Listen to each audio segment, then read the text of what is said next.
After that, we have Sung Bin Jo and Tyler Diamond. All I'm going to say for this featherweight fight right here, Sung Bin Jo has 0 fights going all the way. 9 wins and 1 loss. Only 1 loss in his last fight against Daniel Timur by unanimous decision. Other than that, I believe he has 5 submissions and 4 knockout wins. Sorry, it's the other way around. 5 knockout wins and 4 submission wins. Coming off a 4th round knockout win, a 2nd round knockout win, a triangle, an armbar, a 1st round knockout, a 1st round knockout, a 2nd round rear naked choke, a 1st round knockout, and a 1st round rear naked. I mean, he's just a finisher, man. He's the only loss inside of the UFC to Daniel Timur. 6 foot tall, 72-inch reach, humongous reach advantage right there, 1.5 inch taller, and has a 5-inch height advantage over Tyler Diamond in the fight. But the one thing about Tyler Diamond right here, you see the featherweight rankings. You see he's like a 245th best featherweight in the world. That's a little bit deceiving. I mean, you look at that fight inside of the Ultimate Fighter against Bryce Mitchell. Man, it was a really, really interesting fight right there. Let's see if we can pull him up right here. But it was very, very close, especially against a guy like Bryce Mitchell, who is inside of the top 15 inside of the UFC right now. And Tyler Diamond did very, very good in the grappling, in the wrestling, and even in the striking the fight. A lot of people thought he did enough to win that fight. You look at the first round, Bryce Mitchell obviously did enough to win that first round, 15-11 on the significant strikes. The second round, really, really close. That's where the fight was decided. 20 significant strikes to 19 significant strikes.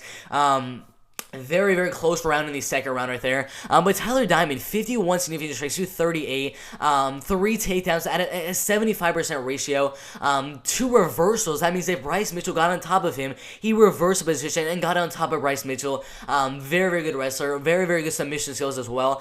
8 minutes of total control time on Bryce Mitchell, which is a very, very hard thing to do if you watch any of Bryce Mitchell's fights. And then down into that third round, got a 20 significant strikes to only 4 significant strikes. A very close fight inside of the Ultimate Fighter. A super close fight. I mean, come on. But after that, he decided to not go inside the UFC. Won in the LFA, got a main event against John Neal, won the fight by decision, and then got a first round submission. Before that, was an undefeated fighter, 5 knockout wins, 3 submission wins, and 4 decision wins, showing he also has very, very good wrestling and very, very good jiu-jitsu and wrestling and submission skills as well against a guy like Bryce Mitchell, who we all know has very, very good submission skills. But he's facing a guy like Sung Bin Jo, who has so much power in their hands.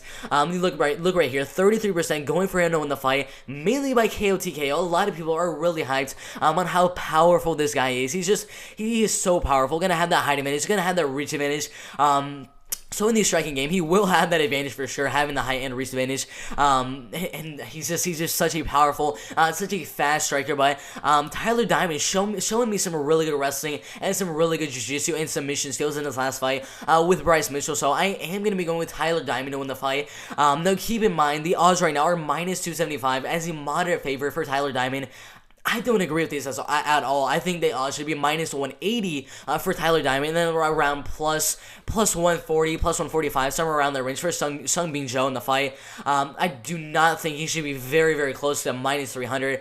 Seems a bit much for how powerful a guy like Sung Bin Jo is. But overall, I will be going with Tyler Diamond, even though I definitely disagree with how lopsided the betting odds are for the fight. But I will be going with Tyler Diamond to win the fight by 29-28 unanimous decision in the grappling and wrestling game in the fight.